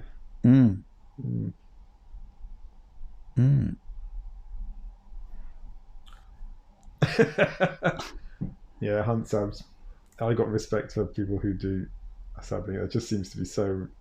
But don't call them heroes. No. Let's stop using that. But not saying you do. But hunt sabs go hunt sabbing because they, you know... Yeah, they force themselves. It's scary and horrible. And they're violent, vicious bastards, you know. I got my ribs broken last year. Like, Mel, he's getting battered all the time. I went out for a couple of weeks. And my plan was only to go out for a couple of weeks. Because like I said, I got arrested a few years ago for murder when his huntsman got his head chopped off. Because he went to punch me, the fucking idiot. I'm in the back of a gyrocopter. We were about to take off. This mad huntsman, that's how mad they are, and he's full of rage, came to punch me, and his head got chopped off by the back blades. You saw that? I saw inside this. After basically he come in, like, I had a helmet on. I've done loads of I did boxing as a kid. I've done Thai boxing, ninjutsu. Right. But I did what most people did when about to get hit by I went, I shut my eyes and I heard this bang. And I thought it hit this bit of plastic Perpex because it's like there's no canopy thing on it. And the gyrocopter carried on going forwards, going boom, boom, boom, boom. And I thought, you bastard, you know, I thought he's damaged he's damaged it, you know, and we ain't taking off now. Oh my God. And we were being set up. The reason the pilot was he was taken to court. We're doing the story now. All right. We were arrested for murder and he was eventually taken to court for manslaughter, but he was acquitted on the basis because the police got hold of the mobile phones and we were being set up, we were being ambushed. There's a guy called Otis Ferry, who's the son of Brian Ferry from Roxy Music. You know Roxy Music? Yeah. His son, I don't think Brian Ferry was into hunting. His son is a psychotic, very, very violent thug, Otis Ferry. He was part of the ambush against us that day. They'd set up an ambush because that was me trying to be non-confrontational, you know, like I'd be safe up there in the air. But even then, they were going to try and get us, and they did. They set up a trap for us as soon as we landed. Yeah. He turned up after 5 minutes. We'd gone for 10 minutes because we had to refuel. 10 minutes in a beeline in a gyrocopter. Yeah, they'd set up this wide-ranging net. They're hunters, you know. They're good at ambushing people. They'd come to the airfield. We've refueled. I know what's happening. That he means he's on the telephone because he just smiled. Once he'd come in front of us and he parked his vehicle near the front and he'd come in standing underneath us, he was smiling on his mobile phone. And I knew what he was doing. He was ringing up the other thugs. Do you know, this is what they're like. He rang up a hunt master, right? I shit you not, this huntmaster was at his grandfather's funeral. He left his grandfather's funeral to come to basically what was going to be a lynch mob to fucking batter us and hospitalise us. The pilot tells me, right, get back in. Once we'd refueled, we turn the engine on. He then comes and stands right underneath us. The pilot edged the gyrocopter forward a bit. And that at that moment, he's been on the phone telling the rest of them, I've got him. Now he thinks maybe we're going to get away. He comes in with his big haymaker punch. I feel the bang. We go slightly forward, about 10 yards, with the vehicle going boom, boom, boom, boom, boom, boom. We stop. I get out because we're not going to take off. That's my worst moment. It was like, oh my God, no, we're not going anywhere. I could feel my ribs and my teeth, like thinking, oh God, they're going to batter us. I looked down the runway and I could see him lying on the runway, and I could just see the soles of his feet and his big belly. He was a big, massive guy. And it wasn't until I went past the soles of his feet, past his big belly, and then it was only then I saw his head. He had like a rectangle, pure square rectangle shape, gone, missing. His skull, I could see inside his brain. There's a massive pool of blood. So that's how he met his death, from this massive moment of anger, like, wow, coming in for a raging. And you know, this is the sort of people they are, mate. You know, and as I stood over him, I had two reactions. I was in shock from obviously looking at his brain, and one was like basically a slow hand clap of like, you fucking dickhead. Do you know what I mean? Like, it's like punching a dragon. You don't go and punch a gyrocopter. But this is the sort of hate that they're fueled by. And the other one was like, call me a softie, but my God, however, you know, there's no love lost between Humpscombe, but whoa, you know, like, I wouldn't wish that on anyone, sort of thing, you know. And anyway, like I said, that's another story. But Jill on the film, you see her being attacked. You know, last year after Melrose got attacked, you know, I got my ribs broken. They're bastards. They're violent bastards. Yeah. And I blame the police for their behaviour. You know, I don't blame them. They're what they are. They're scum. Yeah, because they know they're going to get away with it as well. They know they're going to get away with it, so why not? You know, it's another part of the sport for them. You know, if they can't get a kill from the fox, just take it out on the sabs. Some sabs. Yeah, and Jill was a good sab. You know, good sab. Yeah, I'm sure. Yeah. But she wasn't a hero. Do you know what I mean? She was a sab because that's what she chose to do. It was normal for her to go out and oppose Hunscombe. Do the work. It's work, isn't it? Yeah. And can I go back to that bit of like, imagine it, right? She's doing all this hard work, and you can see from her diaries, she suffered from asthma. Right. And I think it's a factor that day when the lorry sped towards her, you could tell from the days preceding that she was poorly. You know, she had a flu. Maybe it was one of the reasons it knocked her down that day. You know, it was taken out of her. But Jill wasn't on the phone to me telling me about all this, you know, and she wasn't screaming at me to get down here because she presumed, she knew I'd be busy doing what we were doing, a lot of anti-hunt work, and we had our own live export place, a place called Haysham, a dock.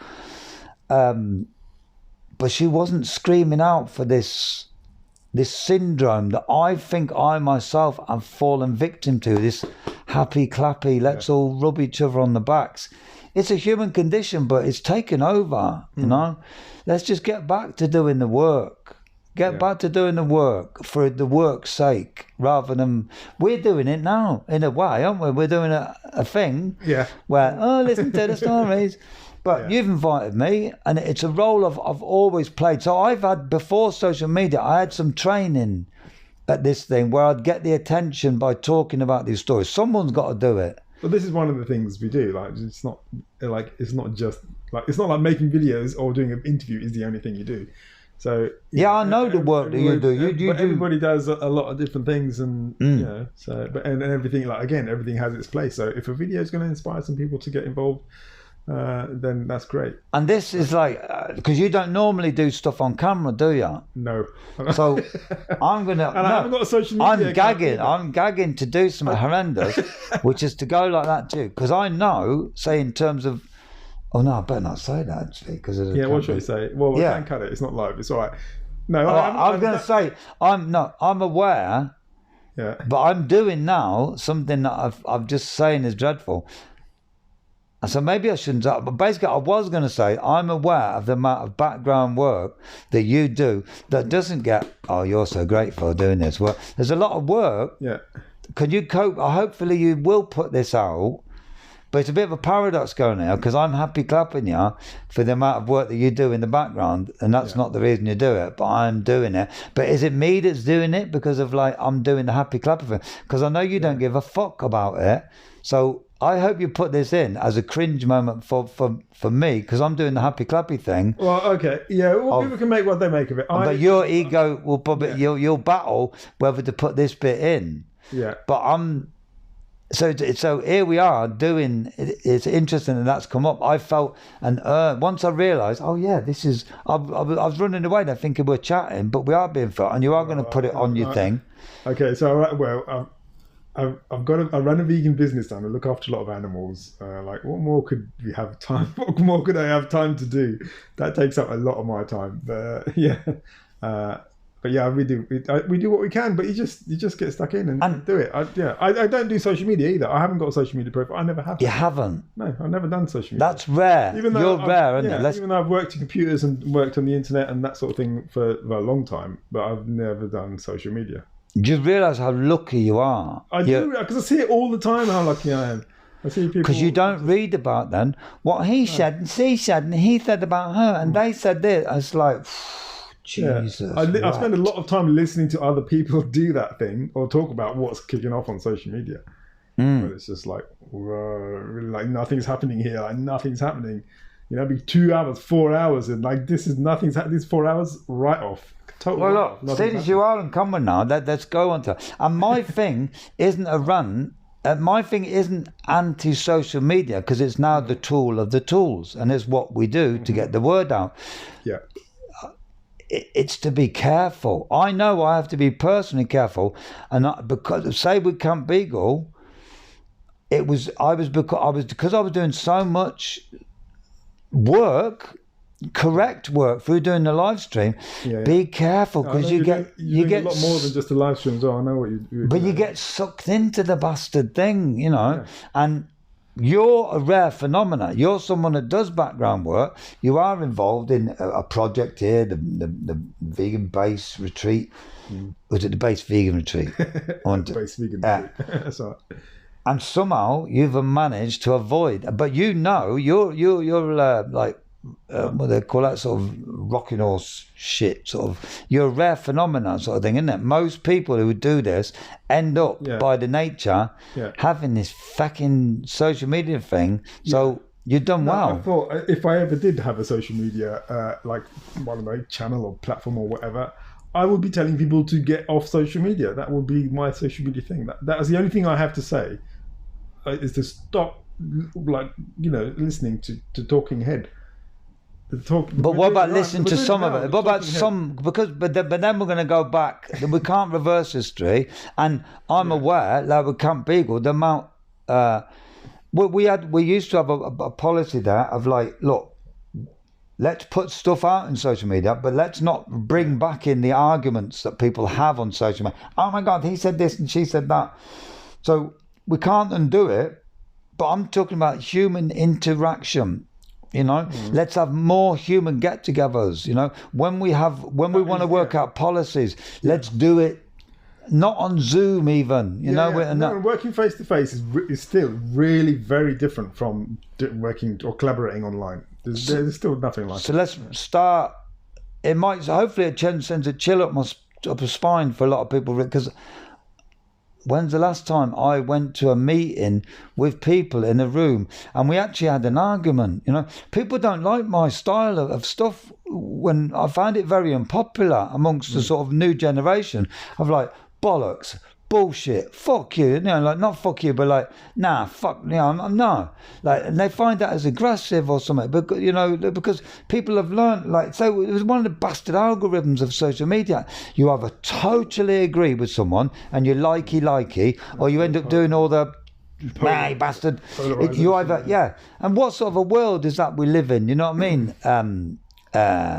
I don't want to be in a movement where we're all singing off the same hymn sheet. That's scary. That's nonsense. Yeah. It's bullshit. I want to be like at Camp Eagle. You know, when I used to try and do the Camp Eagle, I know there were people out like, all coppers are bastards, and there were people that wanted to work with the cops. You know, we're a broad church of people, but then fucking social media chatting things, and just, you either agree or you disagree, and that's nonsense. When you're in a room with someone, say like, I don't know, I bet we could find something eventually, like fucking David Beckham's a new outfit, abortion, the politics of Nicaragua, where we'd have some disagreement, but because we're here eye to eye, there's a bit more, you know, we can use some body language. Yeah. And I'm seeing wars breaking out all the time on these texting wars, because they're hopeless. When there's such a specific objective, there's such a specific common goal. It's so easy to see what the common ground is. Like, if people can just focus on the common ground. And also the other major thing you need to do is to have an allowance for the human factor. Like, if you know someone, you're working with someone, like, you know, 90% of that person might be sound, and like, you're on common ground, you're working. 10%, 20%, maybe 30% of a person might be something you don't agree with, but you just work with the thing, with the common ground. I've got a good example of that, right? And I'm surprised. I don't know. I'm surprised the way this interview's gone. We've ended up talking about social media a lot, and we didn't know quite what we were going to talk about. It's getting dark, so I hope it's not too dark. Maybe people can still see us. Imagine this world now with social media, with my friendship. Because I wanted to talk about Jill as my mate, you know, not as a hero, as my mate. Yeah. She's at Coventry doing the hard work, this hard campaign, you know, this businessman had come up with this mad idea of flying calves, and it's there's no glory in it. It's hard work. It's being out there all hours, you know, never knowing when the trucks are coming, having to listen to rumours, maybe dealing with a skeleton few people. I'm in Liverpool at this time. Coventry's my hometown. I probably went to Coventry over Christmas that year. It started in about November. It was all a bit sporadic, and Jill got killed in February. I reckon if we'd have had social media by then, she'd have been maybe starting to complain. Well, people at the camp, or people who were doing the Coventry thing, would be complaining. There's only 6 of us out today. There's only 4 of us out today. And she might have been complaining to me. I might have got these, where are you? But we didn't have that sort of structure then. She didn't know quite exactly what I was doing. I'd give her the odd phone call and that, but she'd presume I was doing some good stuff up there, and she didn't preoccupy herself with all the support they weren't getting. They just worked together with that thing. Whereas now, if we had that social media, there'd have been a lot more complaining. There was only 6 of us there. Where are you, you bastards? You know what I mean? And it might have soured even mine, Jill's beautiful friendship. You know what I mean? Because of that algorithms and that thing that's in existence, we'd have had this other way of talking that we didn't have then. We've got our diaries, you know, and I'm so happy I'm not in there as her friend. Where the hell's John, you know? Because I should have been there, but I was busy doing other stuff, and she knew I was busy. But we weren't checking up on each other every day, which we do now, you know. I didn't know, and if I'd have known how tough it was, that's another weird thing. If I'd have known, if Jill had been posting, that's the positive side of it. I would have responded. You know what I mean? So there's always a paradox in that. You know, different world. But don't call Jill a martyr anyway, and don't say that she died. She gave her life for the animals. She didn't. Neither did Mike Kill. Barry Horn, which we haven't talked about, hunger striker. That's a different job. He died because of his hunger strikes. But Jill and Mike and Tom Warby, another young lad that was killed by the hunt, they were killed. They were murdered. it's sobering, man. It puts things into perspective. Yeah, and I'm watching that video, the Jill Phipps video is highly recommended. It's really good. It's moved me. Yeah, she's just such a normal person, just focused on what she's doing, heart of, just following her heart, following compassion. Yeah. That's what I like about the diaries. They give a good insight into. You just use the word. There was nothing normal about Jill, but she was normal. Just a little bit like her and Justin saving up for a can of special brew, picking up Luke from school, and just doing, just saying what the weather was like, and the new dress she was going to get from the charity shop that she was, looking forward to getting, and forget about this romanticising it all and glamorising each other, and having these celebrities. That would be refreshing, and that would be good to look into more. Because here's an activist. In terms of the activist work she was doing, or the animal rights work she was doing, that's exactly the same as what we're doing today. In that respect, like, nothing has changed in terms of demonstrating, protesting. But the life she lived without social media and that approach is totally different. And the way she got drawn back into it not by choice. Like, she used to carry on. Once she was a single mom, she had the fright of getting done for the Unilever trial.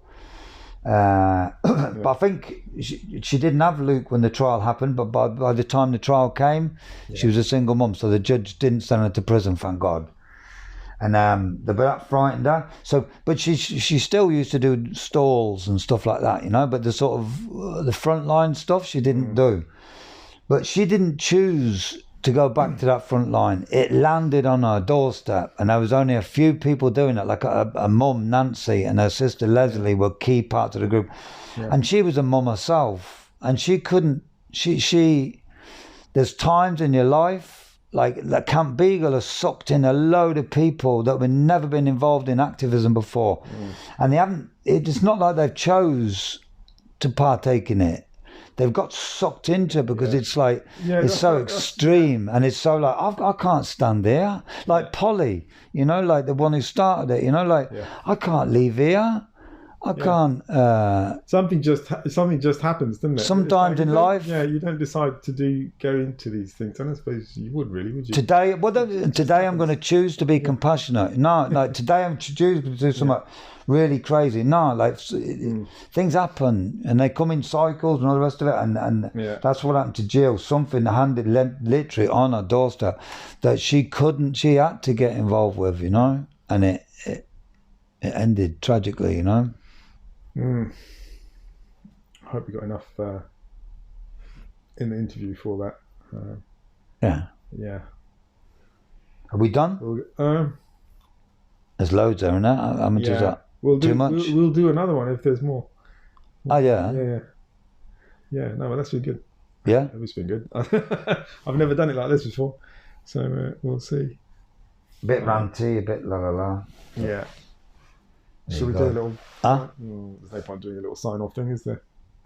Yeah, we can do, yeah. All right, got it.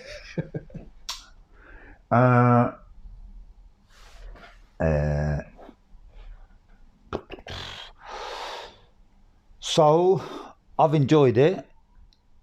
I've enjoyed doing it. I've enjoyed doing a face-to-face thing with her. I didn't want to do a behind-the-camera thing. Yeah, well, it's the first time I've done a first. It's only my third interview anyway.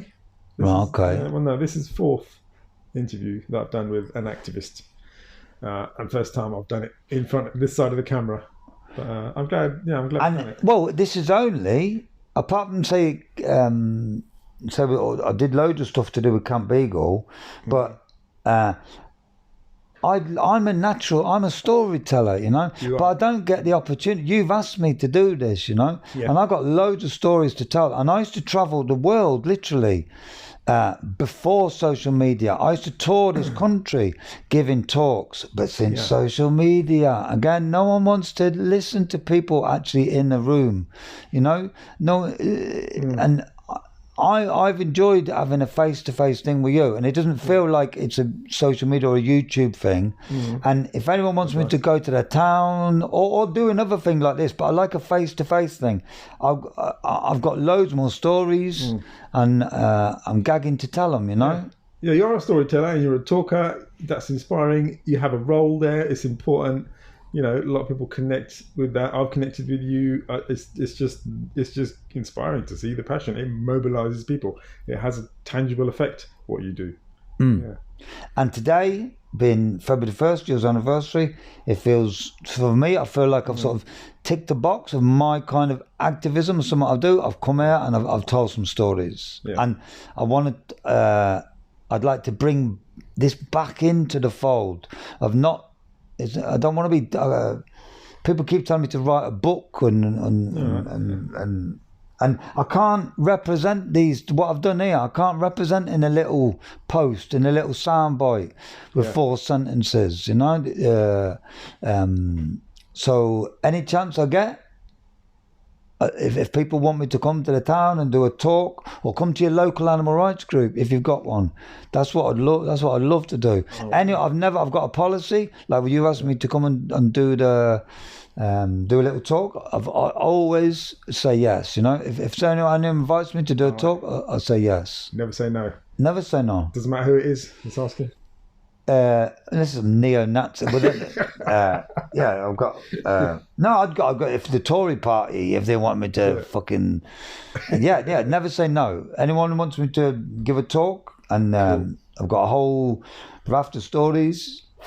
And storytelling's how it's done, and I cannot communicate if you like the only social fucking media I've mentioned it 1,000,001 times because I'm probably addicted to it. I'm realizing I keep saying it, and it doesn't even represent me. You know? I cannot represent myself or any issue. I can't represent what I think about MBR in 6 written sentences, and people haven't got the attention span now to go any further. That's why you have to do. That's why you have to do bite-sized posts. So but it would be more frequent. I think like the Camp Beagle live thing that could quite easily be throughout the day because there's so many different facets and elements to the campaign, especially if you include the research stuff that's going on. It could easily be like it's a bizarre place, isn't it? But bizarre things constant. It's a grotesque place, but it's a place that receives so much love. It's a massive paradox, and I call it like I don't know. I've called it like the EastEnders Christmas edition on a loop. It's just things just constantly happen all the time there. It's a vortex. That's a protest camp. I would imagine that is natural for a protest camp to have that. But also you have to get. But also from the gate, inside MBR. Now, let's talk about what we haven't wrapped up. And I don't think Camp Beagle's been extraordinary. People might not get it, what it is. How come they're outside then? Why are they outside? But what it's done, it's put vivisection on the map. Forget about anything else. Again, I'll say that word, social media. What does social media need every day? It needs glitter. It needs sparkle every single day.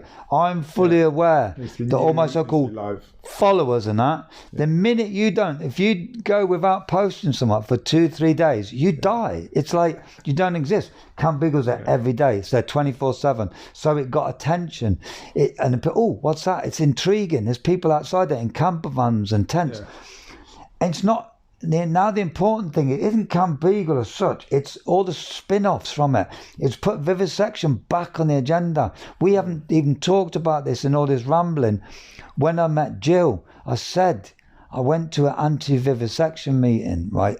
Vivisection was the absolute central core focus for our campaigning. To cut a long story short, you know, for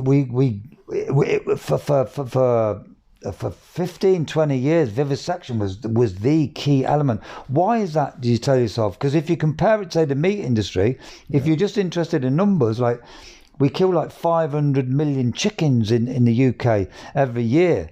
Vivisection numbers in the millions, you know, in total. So 4 million. It used to be 6 million. It went down to 3 million. Now it's up to 4 million. So on the numbers thing, it's the meat industry.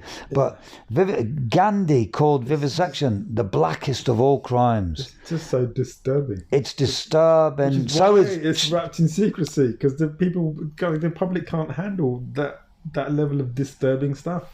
A broiler chicken farm is disgusting and disturbing. A chicken slaughterhouse, hundreds of millions of chickens get killed. It's disturbing. It's a form of disturbing. Scratch the surface of vivisection. And it's like, it goes beyond words what happens, doesn't it? It's like you're talking about, you know, people going into a room with there's some say a dog or a rat. It's already ill. It's spasming. It's throwing up. It's in a long-term toxicity. I can never say the word toxicity test. It's 6 months into it. Yeah. Vomiting, shaking. They fucking give it another injection of this thing that makes it ill. Another daily dose. It's sick. It's disgusting, and it's all done in people now. Like, we've taken it off the boil. I was going to say, cut a long story short, for 20 years we had it as an absolute focus. We have to do something about this. Yes, we attacked the meat industry as well, but there was a natural focus on vivisection. But to cut a long story short, they woke up, the big pharma, the pharmaceuticals, and they pulled the strings of the cops and the media, and they smashed the anti-vivisection movement, literally smashed it.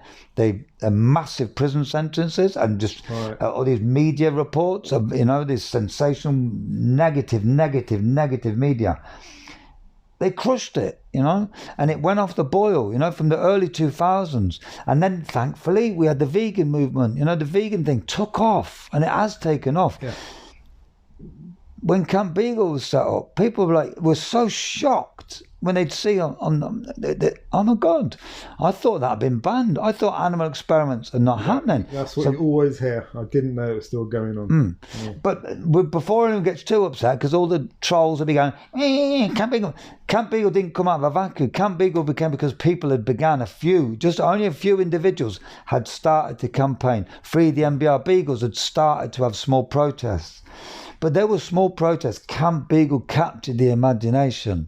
And thank God it has. And now we can do all these, all the people that are doing all the background work, doing all these freedom of information stuff that we're finding, all the research that's going on. And when you research companies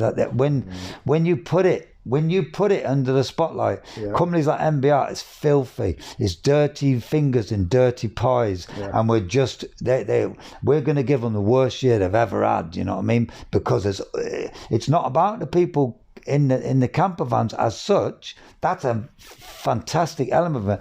Now it's generated so much tentacles, isn't it? You know? Yeah, that's good. That's the great thing to see, because there's now so many more people are on board. Doing the work of investigating. It's like the ball is rolling, and people, what we're going to do is carry on what's happening now. This is exactly what the vivisectors don't want. All they wanted was silence, which MBR had. They used to be able to bring dog vans in and out as if they were picking up potatoes. The ball is now rolling. It's getting worse and worse and worse for MBR. It's getting more and more difficult. Like you've seen the company that give them the vans now. The couriers, impact. But they're not just couriers for MBR. They pick up monkeys that have been caught in the wild from Manchester Airport and deliver them to Oxford and Cambridge University. They've got it bad now.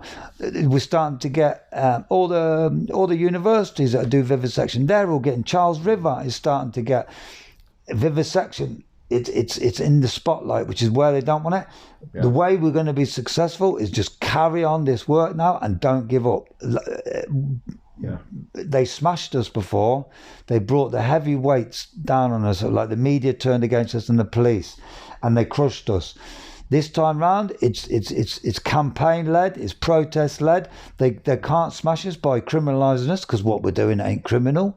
They're trying to criminalise for the injunction. This kill the bill thing, this new law is going to have a big impact. But everyone carry on, and we will be victorious. We will shut down MBR if we don't give in. It's looking bad for MBR, you know? It is. And the momentum, you can just feel the momentum building. Is so many people are positive about it. It's going to happen. I think it's the time is right as well. So we could wrap it up with just that. Just carry on. going. Yeah. Stop calling each other heroes and stop calling each other names and demonising, demonising each other. And like, he's not in our gang, they're not in our gang. Yeah, persistence. When we Uh, interviewed Juliet Galatly, she was saying is the persistence just came up throughout the interview, just to keep going. It's so That's our superpower. Yeah. Not that, but people they want the spectacles these days. They want the big thing, don't they? Yeah. They want that smashed pane of glass that Emily Pankhurst was on about. You know, there's this addiction to have this like dramatic moments. That's not where the revolution's won, really. You know, the revolution is won from the keep going, keep going, keep going, keep going, keep going, and that's how it's won. Yeah. But to keep going, John, we need food. Yeah. It's time to eat food now. I don't know, Jackie's making curry. Anyway, nice talking to you, brother. Yeah, man. We'll do another one, definitely. Yeah.